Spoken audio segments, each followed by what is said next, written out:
Welcome to Hard versus Soft versus Hybrid, creating interesting and effective magic systems. I am very excited for this panel. I don't know about all of you. Let's start by introducing our lovely panelists for today. I'm just going to say your name, and then can you tell us a little bit about how magic systems work in maybe one of your magic systems if you have more than one in one of your books, and an example of maybe what inspired how you use that magic system, either some magic system that you read about that you liked or didn't like. And let's start with, how about Jasmine? All right, I'm Jasmine Gower. I'm pronoun indifferent, so any pronouns are fine. I am a fantasy author, and in my debut novel, Moonshine, I have a couple of different magic systems, and the relationship between those magic systems is kind of part of the narrative and part of the characterization for the two main characters in that book. And I think what inspired me to use multiple magic systems is that I play a lot of video games. So just seeing different magic systems in video games kind of really sparked my creativity with exploring different magic systems as a world building and characterization tool, essentially. Wonderful. And Sam? All right, so I'm Sam. I am also, well, my writing name is SM England, and in terms of magic systems, I've always been a big fantasy reader, so I've been exposed to a lot of magic systems. Everything from basically the vague magic of Lord of the Rings to Sanderson's incredibly detailed ones. And to use an example, I have a dark fantasy trilogy upcoming within the next, it's my next project after my next series, but it has 9 magic systems in it that actually run the gamut from soft to hard. And to kind of explain it, because I explained this to somebody else, and I just got that pulled up, and I was looking for that. And it's got we got the root magics, which are your elemental magics, your very vague, it's just basically that connection between you and that chosen element. And then you got your branch magics, which kind of develop further. So kind of think of it like a tree, really, which a lot of these terms come from.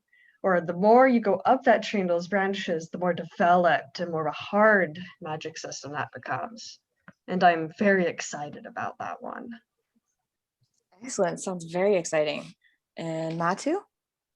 Hi, I'm Matu J. Steger, and I am a queer dark fantasy author, and I also write horror and sci-fi.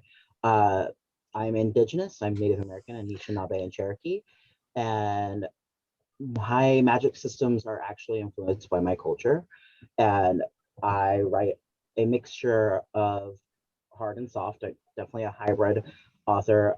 My current duology that I'm editing right now and is going on sub soon has innate magic, which is magic that comes from your blood, and then there's blood magic, which actually has a cost.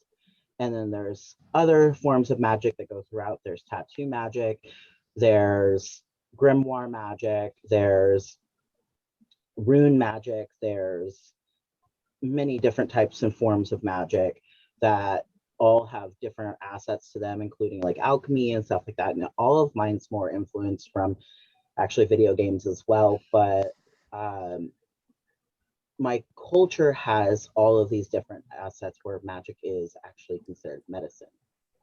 And so you've heard of things like spirit animals and power animals. Those are big medicine. And so that is an intrinsic part of the magic system in my world, is that for certain characters, their magic and coming to understand and connect with their magic is actually connected to things like your emotion, your healing, your mental health, and stuff like that. Very interesting. I love it. And Diana? Hi, I'm Diana, and I write mostly fantasy, but I also like dabbling in science fiction. And for my novel that came out this December, I created 2 magic systems. One, you're just born with it. As I like to say, you're born with it, maybe it's Maybelline. And the other one is when you essentially talk to the earth and convince her to help you out to do certain things, except the earth is petty and likes when you rhyme. So you need to rhyme. Doesn't matter what language you're using. She just wants a rhyme and Interesting. intent behind it. And I started with it's mostly soft because I wanted to just create the base for like a world with magic, which is our world. It's a version of Portugal. And then be able to, expand it as I write follow-up books that are connected. Wonderful.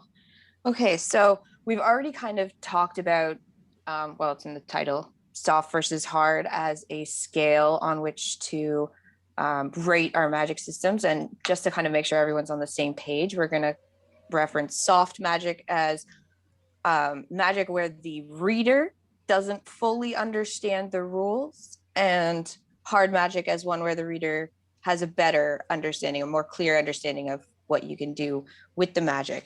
And so the first question has to do with sort of the purpose behind designing your magic systems.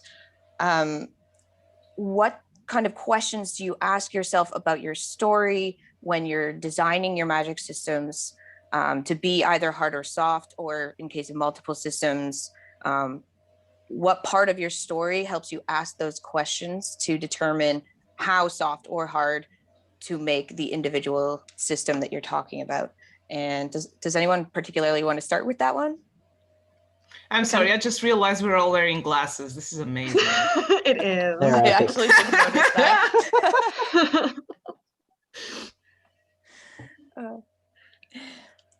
Yeah, All take right, it, Sam. Yeah, I can start though. So let me actually grab something off my bookshelf for this. Ooh, props, yay. Yeah. I have a bookshelf that's just dedicated to reference books because Love you can it. never have I enough do of too. those. Me too. So for those of us who watch YouTube, which I assume that's most of us, and just follow all the different writing channels, there is a channel called Hello Future Me. Yes, Now, I follow them. He Mhm. came up with this book, and Oh, like I Tim. cannot recommend this enough for just magic systems. He goes into hard and he goes into soft, but he also goes into magic systems and storytelling. And I found this just wisdom of the ages is in this. Like all the references. He uses a lot of Avatar references, which is it's a kind of a hard and soft magic system on its own. This is very true. So I Yes. use this as my big primary reference, but also, at least with that dark fantasy project, it's a trilogy. I call it My Lord of the Rings. Because like it's very big, it's very extensive. I'm even making a conlang for it as well, made Wonderful. by a non-human species. So when humans try to speak, it's actually a very butchered version of it because they don't have the right throat mechanics for it. So it's really funny. It's basically like it is the language of dragons. So it's kind of like imagine Dovazul, but really, really butchered by humans. And sounding way different because copyright. But I decided to go from that soft to hard, to kind of transition from root to branch magic. And there are 3 different root magics. One of them that is not from this world, literally comes from space. It's very interesting. One that's kind of a hybrid, and one that's that natural earthen magic. Your basic elemental magic. It's because I really wanted to see what I could do in terms of like the evolution of a magic system over time, which is a couple thousand years in this storyline, and just kind of seeing where you could go, how it all relates to each other, and what kind of influences those changes and development. So I've come up with quite a few interesting characters and history by doing that.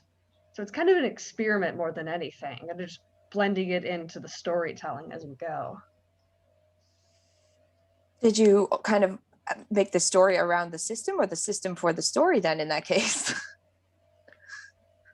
Kind of around the system, actually. Kind of like how Tolkien wrote his story around his languages. Just here's this world for this language and just watch it go. I kind of did it for this magic system. especially since the main character is a practitioner of one of those magic systems and of the rarer of them, Very which is that basically that space magic. I really want to go deeper into it, but there'd be so much spoilers. I'm trying to keep this as secret as possible. But it's my best overall magic system or collection of magic systems right now. Okay. Jasmine, did you want to speak to the question of what do you think of sort of first when you are building either your system or your world? How do they interact with each other on a hard, soft level? What's that bring to your story? Yeah, I think I usually get into the nitty gritty of how magic works later on in the story development. In the case of the example I gave earlier, my book Moonshine, we've got the two main characters, Daisy and Andre, who practice different types of magic. Daisy's is called ritual magic, which kind of involves encapsulating magic into ordinary objects and then calling upon those objects to cast whatever magic ability is contained within them. And Andre's magic, methodical magic, is more based in math. And kind of ironically, the methodical magic ended up being the softer of the magics in the system, just because I didn't explain it in as much detail. I didn't set as many hard parameters around what that kind of magic can do. But part of the reason, the story and character reason for these different types of magic is Daisy's is a more obscure type of magic. It's passed down in her family, and she kind of uses it to navigate the world as a like working class young woman in a way that doesn't make her use of the magic very obvious, but also doesn't benefit her as directly, whereas Andre uses his magic to kind of climb up faster in the world socioeconomic wise. He's also disabled from a childhood injury, so he got into magic to help him adapt to the world that he's in and kind of claim a place in that world that he wouldn't be able to take without the use of magic.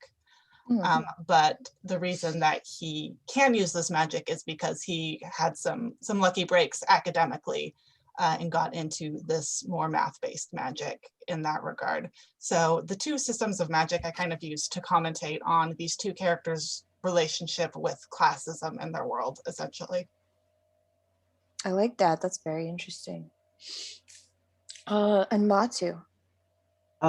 So when I first start any book, I plot it out and basically get my characters. Honestly, at that point in the stage of writing, for me, it's just like, how is this magic going to benefit the story, the characters? And I write very, very character-driven stories.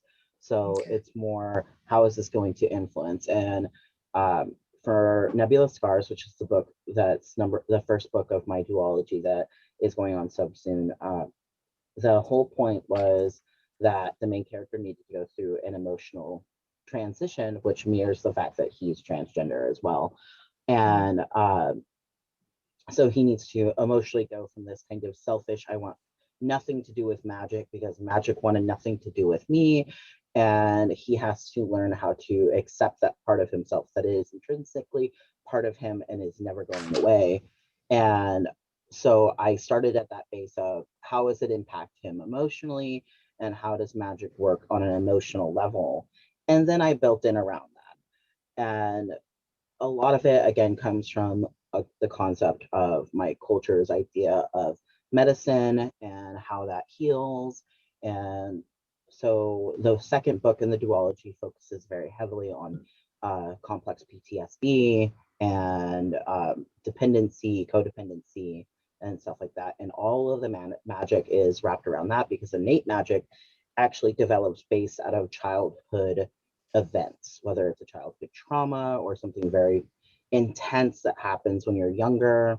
Particularly one character, she's from a rich family, but her parents don't really raise her. The nanny and the gardener basically are her parents. And so she spends a lot of time with the gardener and she ends up developing botany magic because of it with her innate. So it's all basically character driven. How does this work for me and how can I develop it? And all of the innates are very soft magic. I don't explain it to the reader. I know how it works, and it's very, very like in depth and everything, but that would be really boring to read like an infographic of just this is how this works. And then for blood magic, I actually based that around the bad parts of Catholicism. I went to a religious private school for high school, and that influenced heavy parts of my worldview. And so things like Black Mass and like your original stuff from like Aleister Crowley and stuff heavily influenced the way that the governmental system of magic works and blood magic and everything. So they're kind of the bad guys and the good guys. So it's messy. It's messy. Oh, isn't it always? But that's kind of where the tension and the fun comes from. Yes. Diana, how does hard soft play into, you know, how you design your stories and the audience impact? So, like Mato said, I'm also a character-driven first person. And with A Curse of Roses, I was adapting a legend that we have where a queen turns bread into flowers. And I knew I wanted her to have the power to turn bread into flowers. And so I built the entire magic system around that. And she hates it. Like, she hates her magic because in the beginning, it's just she's trying to eat and then poof, oh my God, there's a rose in my mouth. This isn't great. And part of the book is her accepting herself, namely her magic and the fact that she's gay, but also to marry a guy because, you know, royalty in the Middle Ages, they just arranged marriages when people were 10. Yeah. And so I built it around Isabel. And because she was so highly religious, she would think it came from God, that it was divine and that she was meant to use that to better the lives of people. And so I started to, you know, this series that I'm basing on Portuguese legends is just going to expand on Portuguese canon and how it would work both in service of someone and against them, because I like that line where you're not sure if you've been blessed or cursed. So it's a whole lot of that. And then the other one was just because I don't like to restrict magic to people who are born with it. So I just made up an entire system, which we call the Caraju. Well, we call it Carago, but if you speak Portuguese, you know why I wouldn't be able to use that. So I changed it to Caraju. I actually do have a lot of Portuguese friends, and that's hilarious. you know. I know. Yeah. It's a slang for dick. Yes. So I had to change that. And then basically it's the whole talking to the earth and it's rhyming, because it was a magic or a belief that if you read certain things like, oh, the birds are moving in this pattern, this means we're going to get rain. So if you're going to get rain, we need to get like these seeds to grow. So seeds, like you sing a little rhyme and then they're going to grow better. If the earth likes you, if it doesn't, then you're screwed. It's stubborn. That's fair. Actually, that kind of leads into my next question. So I would imagine most of you are familiar with Brandon Sanderson and his laws of magic. As the second law states, limits are greater than powers. So what are some ways that you create creative limits for your magic systems and sort of tie that into character growth or how the plot is solved if it's, say, a mystery or something? How do those limits, like how do you create a good limit that's going to give you enough tension to pull your characters along through the story? Mato, do you want to start with this one? Yeah, I can start. So one of the big parts of my book, my duology, is that blood magic is extremely dangerous. They don't know all the ins and outs because the elders, who are the governmental system, the magic system, don't tell everybody everything because that's how capitalism works. Anyway, but And governments in general. Yeah. So they know, like the main witches in the story, they understand that using blood magic takes blood. Like you have to use blood in order to pay for it, and that it can come with other costs. So when mortals use blood magic, it can make them either addicted to blood magic, kind of like a heroin almost, or it can give them a positive. One of the mortals in my story actually begins to start seeing ghosts because of it. Yeah. I'm not sure that would necessarily be a positive for me, but No, okay, he does we'll not go like with it. it. He doesn't Oh, okay. enjoy it. But it's much better than being a heroin addict, I would assume, True. in this particular case. Maybe. Maybe. He does end up being stalked by somebody who is a huge part of the story. But so it comes with these costs, it comes with these lasting effects, and it also has been known to like kill people or put them into comas, and if you go too far it can just take too much blood, or it can extend your life if you're immortal. There's all of these different things that could happen that seem like they might be good things or bad things, but mostly the limits are just the fact that it does have immortality even if you are a witch, and that using it when it's technically a forbidden magic, the biggest fear and limit is what will the elders do to you. So it's like a social fear Yeah, more it's than more, like a they're very physical much, fear. one of the characters even calls it a cult, so you can call it a cult. Yeah, it's very Interesting. cult-like. Interesting. So limits that aren't just physical, but also relate to like your Right. social standing and other things that can add more tension. Sam. Okay. So yeah, the laws of magic for Brendan Sanderson also reminds me of like this old thing. It's kind of like, it's related to superheroes actually, and it's that your superhero is only as powerful as their limitations. True. Which is kind of an easier way to remember that Sanderson's laws of magic, because it's a little bit more simply put than he does. So I just like the notation. Good notation. All right, so going back to my dark fantasy trilogy, because that has the fun magic system, at least multiples of them. So my main character's magic system, one of the rarer, is a bit effectively anti-magic. And this is in a world that has a thing called the cold and the dark, which is a phenomenon that basically there's magic for a couple centuries, then there's no magic for a couple centuries. Interesting. There's kind of this kind of war going on between this one entity named Akash, who's basically he's the closest thing you could call to a god in this world. Like if you were to have gods in this world, he would basically be it. And he kind of gave magic to humans because he himself was kind of born from magic. So source is powerful beings. So basically he is the source of one of the root magics. And it's the most extensive one because he's actually very much for magic. He's kind of been like existentially fighting with the cold and the dark. So when my main character's magic appeared in this world, which came from space, he's kind of went like, that's a little bit too similar to the cold and the dark. It's anti-magic as well. So there's a whole bunch of drama and run over. There's kind of like an Inquisition thing that happens and ends very badly. And so my main character's magic, so that anti-magic is kind of sticking around. However, so it shows up as a birthmark. So on your dominant hand, on your forearm, you'll get like this very intricate kind of tattoo. But it's more of a birthmark that darkens until you're basically an adult, when you pretty much attain your full power as an anti-mage. Now, as powerful as it is, and it is very powerful, and it's, at least at the time of the first book, it could theoretically be powerful enough to completely strip you of your magic.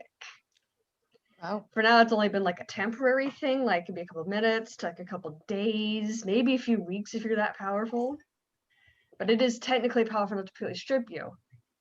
However, it's touch only. So you have to be in physical contact. Have to be in physical contact. It has to be skin on skin contact. The range is limited. And I guess, very limited range. The person could fight back too. That could be a problem. And with my main character's occupation, it makes it difficult because she's what's called a mage hunter. So her job is to basically track down she's kind of like a bounty hunter in that way, but she kind of serves the religion of this world called the Novenary. and they're a whole separate discussion. So I won't get Did too the much into religion them. does the religion impose any limits as well? Mhm. There are laws of magic. There's the, what was it? There's laws of magic. I forget what they're called. They're called something else. But then there's also what's called the council laws, which are based off of those laws of magic as well. Because it's called the Council of Six, but I'm probably going to expand it to the Council of Nine, because it just makes sense. Because nine's a very sacred number in this world because of the novenary. Which, if you look up the word novenary, it means nine of something. So it's an actual word. And I'm Like just that. lazy, but it sounds really cool. So I use it. So that's like a regulatory limit then. It's a regulatory limit. And basically what she does as the mage hunter is she has to track them down. She's just kind of like basically like kind of like a modern bounty hunter where somebody skips out on bail, you have to go track them down and drag them back. It's basically what she does. Somebody commits a magical crime of significance that the inner guard of the city cannot handle. She takes over, basically like how if a local police case ends up becoming so big across the state lines, the feds get involved. It's kind of like that. Major significant crimes go to the mage hunter and she handles those. And as an anti-mage, you think, that makes sense. This is perfect. However, it's touch-based, so it gets very, very tricky. When it comes to the actual, I found them, now I've got to subdue them. Yeah. Okay. Jasmine or Diana, do you want to speak to that? Yeah, you need to repeat it because I've been watching Mato's Sorry. Ferrets. How do your limits create tension and pull your characters through your story? Okay, so because like one of my favorite animes is Gurren Lagann, and Yes. it basically keeps getting bigger and bigger to the point where they just throw galaxies at each other. Yeah. And I really like that. I like having no limits. Like my characters in the Curse of Roses, they have like two powers. It's one small one that they're born with and more often than not don't even notice. Then at puberty, they get the big one. I don't like putting limits on the big one. If it's transformation, you can transform anything. The character might not know it, but they can. Yeah, so that would be that. So I like to impose limits in that if they use a lot of magic, they get really hungry and tired because it's the same as exercise. And if they don't use it enough, the way it's supposed to be used, the magic gets angry and kills them. So if you have magic, you need to use it. True. That's for a Curse of Roses. And the other ones, YA fantasy I'm working on currently, that's not based on Portuguese history. It's just everyone gets a power and then they can do anything within that range. So if your power is lightning, you can just conjure up thunderstorms or just rain lightning from the sky. And if your power is mind reading, then you pretty much own the world because there's no stopping that. And I like working with overpowered characters and then find other ways to take them down that don't involve magic. That's a very interesting take for sure. We're just going to hear from Jasmine and then we will go to some audience questions. Yeah, so much like Matu, I focus a lot on the cost of magic in my various magic systems.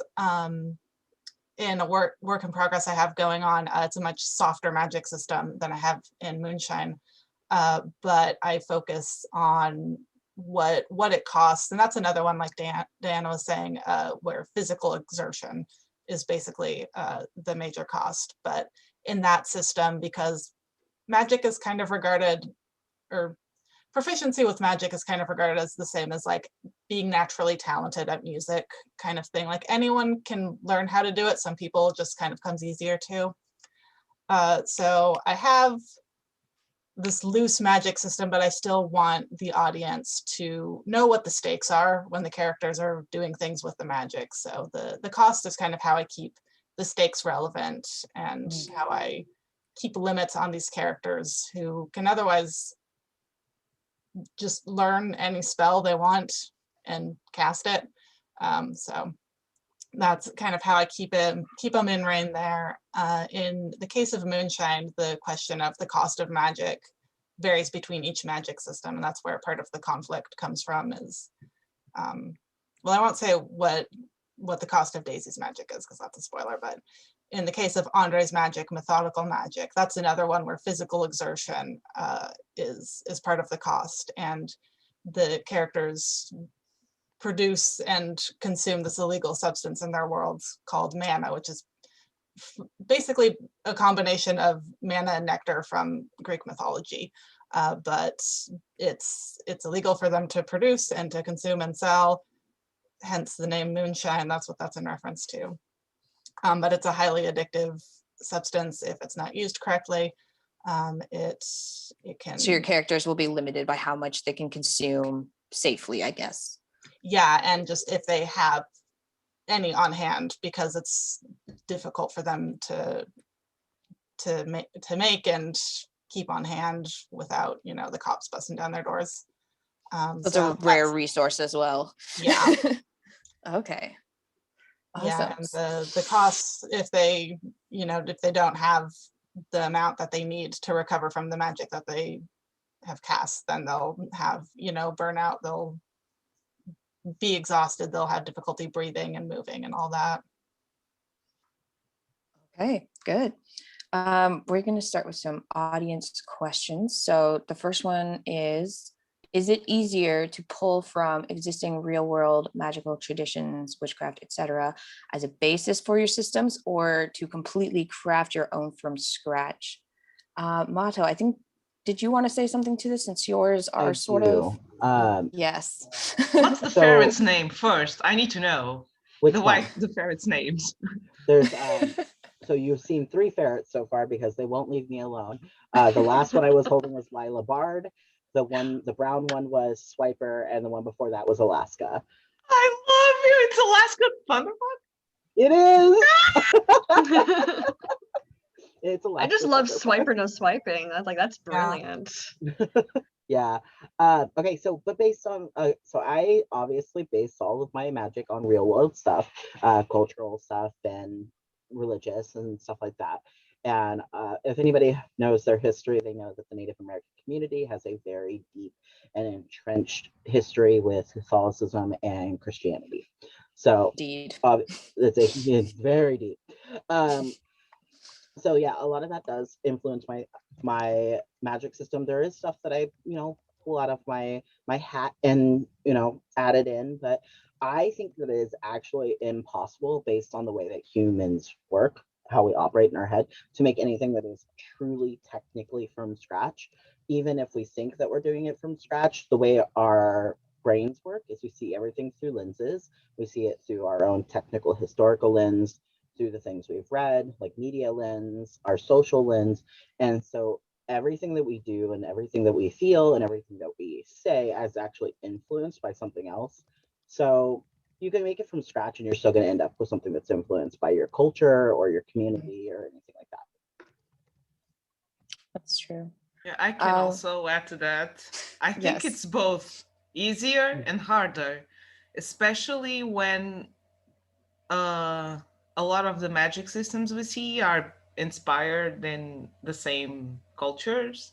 Mm-hmm. Yes. So when your own culture is very hard to dig up, and it was for me, because we basically forgot most of Portuguese mythology, and I had to go to the library and dig through books to find out about a bunch of things that we should commonly know. So it was easier in that I already had a basis to work with. It was hard to find that basis because it was nowhere. Same with our magical monsters. I know there's a book on it. I cannot find it anywhere. I got lucky. An elder actually wrote a book on our mythological monsters, and I was like, grab your hands, give me this. I've been looking for the Portuguese bestiary. It's what it's called even in Portuguese, and it's out of print. I can't find it. And the libraries are closed because of COVID. And even with the library, you can't keep it in your home for referencing. So for reference, this is actually the book that I picked up. That's on the Manitus. Nice. It's on Ojibwe, which is also Anishinaabe, is in that kind of nation. But this is our spiritual world stuff. It's a really good read if you like mythological Maybe stuff that post the isn't really- title in the chat as well, Matu. Yeah, I can do that. That would be wonderful. It's a really good book. It looks like it. Jasmine, any input on drawing from real world versus creating your own? Yeah, I think Matu raised an excellent point in that nothing is really made from, there's nothing original under the sun kind of thing. And as a white author, I do try to I feel like I have a responsibility to be cognizant of what I'm putting into the books and not appropriating from cultures that are not my own. But as I mentioned before, I play a lot of video games, and that does inspire a lot of what I'm doing. And I do know a lot of the video games I play have appropriated from cultures that are not really theirs. So I think that the fact that you question it means you're already ahead of the game. Yeah, I mean, I try to be aware, and I know that some of the things that I'm probably picking up from video games, that seems just like, oh, that's a fun thing, that Final Fantasy just did, and I'm going to make reference to it because I like Final Fantasy. But it's like, but that wasn't. I don't know if that was theirs to really Final put Fantasy in the has a game. lot of Japanese stuff, or even Japanese games. They do pull from a lot of other. Yeah, They do it so much. Yeah, I say this absolutely. as someone who's addicted to dating sims from Japan. Everywhere. They pull from everything, and it's really funny because I just played one that was based on the Italian mafia, and them talking about the Italian mafia, but it was all like the Japanese vision of it. It was hilarious. That's very funny. Embarrassing, but hilarious. All right. Yeah. Okay. So it looks like it's okay to pull from real world traditions and whatnot, as long as we're, being careful about how we represent and doing our research and making sure we aren't accidentally representing something wrong in an offensive way. And remember, there are only 7 different types of stories, and they've all been told. So it's all on your execution. Yeah. And always get a sensitivity reader. Yeah. Yes, absolutely. So next question, how much is too much in terms of structuring your magic systems? Is there a point maybe with your hard magic systems, especially people with hard magic systems, where you need to stop?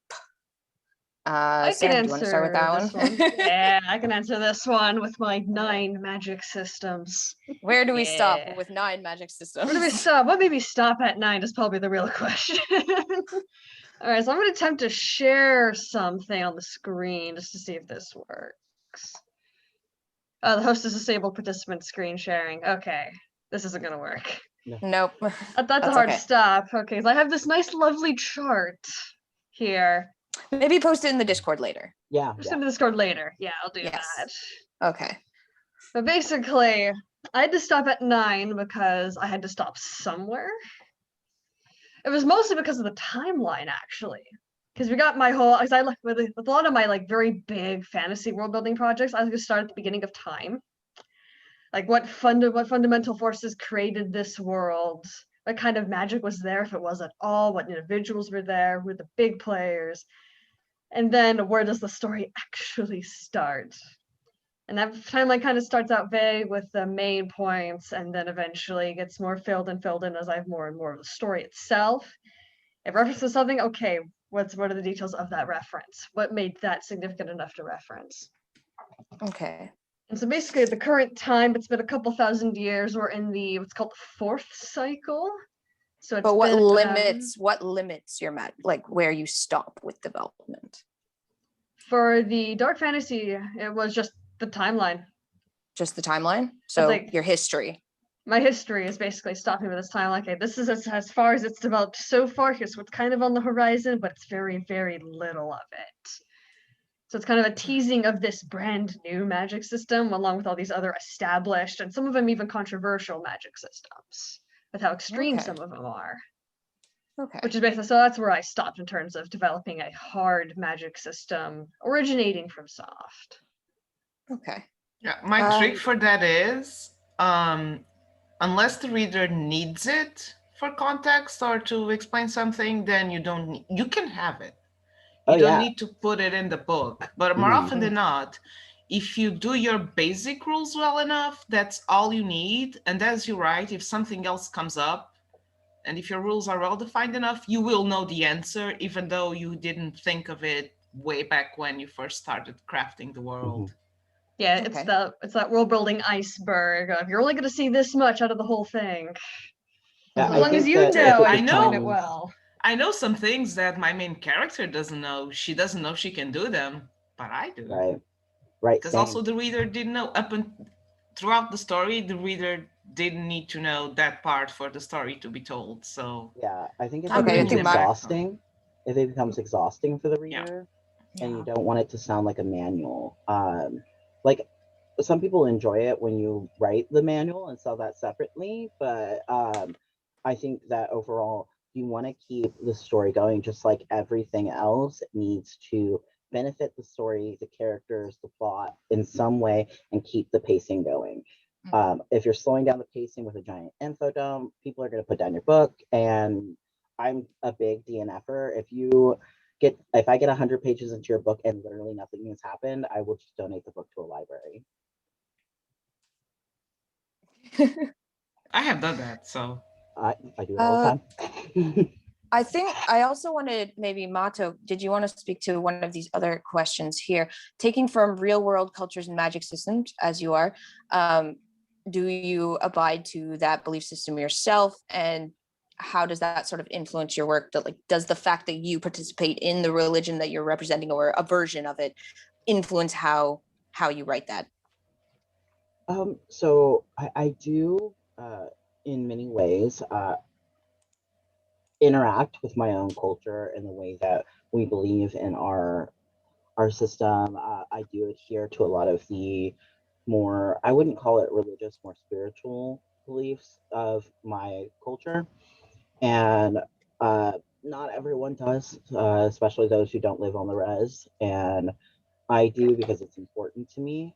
And a lot of that is because I spent so much of my life having colonization and Christianity and Catholicism shoved down my throat.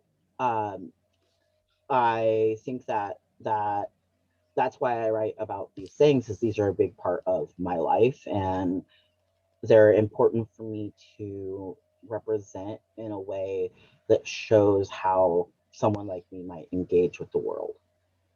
I like that. So Jasmine. the person who asked said they were Oh. less asking about detailing in the story itself and more detailing it for your own notes.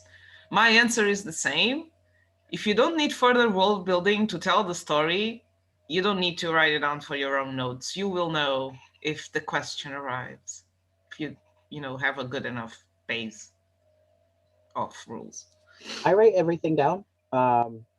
If it comes to my mind, I'll sketch it into a notebook, but I don't think it's necessary. And I can tell you right now, going through the editing process with my agent, there are multiple times where, like, we spent 45 minutes yesterday literally cutting out world building and just making it nice and sweet and short and to the point, and so that it doesn't screw up the pacing. And I know that information. I have it written down. I know all that stuff, but is it going to come up in the book? Maybe, maybe not. So everything really needs to serve your character, serve your story, keep your pacing, and sort of like it all has to be serving the narrative. Yes, absolutely. Excellent. All right. Jasmine, do you want to speak to thoughts on magic systems that have heavy consequences? Or anything that we talked about before that you just missed? Sorry. Yeah. Yeah, as I mentioned earlier, I like magic systems that have stakes for the characters. Having very powerful characters can be very fun, as Diana was pointing out. But for a lot of the types of stories that I like to write, having that kind of like the inherent tension of not knowing if a character can succeed or if they can succeed at what cost, I think is good drama to put in a book. I like it when books have that kind of drama. So I like to have high stakes for magic, and either just the raw like physical cost of casting or the social costs or the legalization or criminalization of magic in the case of Moonshine. Just things that make it harder for your characters to do the magic the way they want or as much as they want or as strongly as they want. Just having something that it's like, I can do this super powerful thing, but I will then have to have some other consequence as the result. So accomplish what I'm looking for, but also I'll lose something in the process. Absolutely. Diana, did you want to add to that? I'm looking at the ferret again. It's just so Very cute cute ferret. and like so like they're like one of those springs. Mhm. They don't have bones, basically. It's what it looks like. And they make cats seem clumsy. It's amazing. The question was about in terms of limitation, on how vague the general limitations are in soft versus hard. About the thoughts on magic systems having heavy consequences, and I think we can add into that sort of with the limitations, how we maybe change those limitations in regards to the consequences of whatever magic you're trying to accomplish. I mean, in my cases, like, there is consequence to using magic because it was medieval Europe, and we all know what happens in medieval Europe to people with magic. You can't be caught doing it. And if you don't use it, then the magic gets mad and kills you. So that's like, you're damned if you do, you're damned if you don't. But I like mostly to not put a limit, like a heavy consequence on the direct use of magic, because I like my conflict to come from, people being dicks. That's my favorite kind of conflict. Like, everyone sucks and they're the problem, not the magic. Because Jasmine did a prohibition kind of magic thing. I do the opposite. Magic is everywhere and everyone uses it. So I don't, I lean more toward the opposite end of the spectrum. That's okay. But yeah, I make those ferrets come up and I go, I'm so sorry. They were digging at the door and I thought I was going to get too loud. So I left the door open and now they keep coming inside. Which is what last time I had a ferret like that. It was actually a cross between a ferret and a polecat that a friend of mine rescued. And she warned me, look, she's cute. You're going to want to kiss her. Don't. And I did try to kiss the ferret, and then I have a ferret hanging from my... Yeah. When we first got Sitka, this is Sitka, he was very, very tiny. And the first thing he did when I got my face too close to his was bust my lip open with his teeth. So yeah, they could be nippy, but he's just a sweet cuddle bear now. He's so cute. I'm an old Mato, did you want to speak to setting heavy limits on your magic systems? So I don't set heavy limits on my magic systems. Why or why not? I don't, because I believe in open endings and open concepts. I don't want to close a door and say this is exactly how this is going to be, because if I write another book in that world, I don't want to be limited to some dumb rule I made earlier. And does that mean your magic can have different consequences? So it's not set. You can't just do one ritual and always get the same result. It'll look different every time? Yes, actually. Oh, wow. In fact, I actually explore that in the second book, my duology. They're talking about how, okay, let's try this ritual. This is how it works. But we're not sure if it's going to work. So let's figure it out, because they want to meet a god and ask this god for help.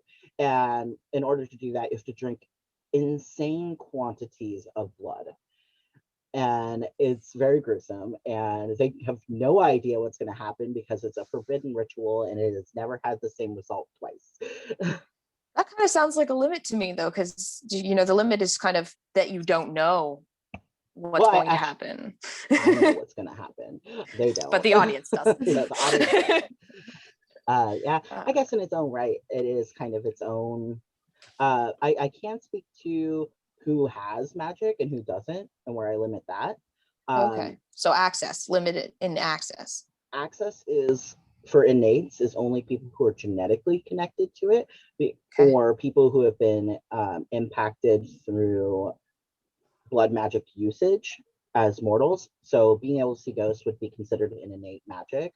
that's been gifted through the use of blood magic. And what it is a transfusion of a specific part of that blood. And I'm not going to tell you because it's a spoiler, but That's fine. but yeah, so basically it's that. And then there is a part in book 2 where they realize that there is a drug that's called it's called Shimmer, that you can use, and it gives you innate magic for a limited amount of time, but it's super addictive. Okay. And all right, we have 10 more minutes. Let me see if there are any more audience questions.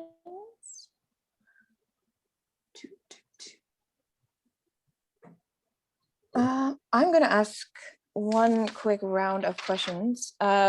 What resource or resources, please don't give me a giant list, try to keep it to 1 or 2, please, since I'm sure you have whole bookshelves full of resources that you go to, kind of your go-to for your designing your magic systems.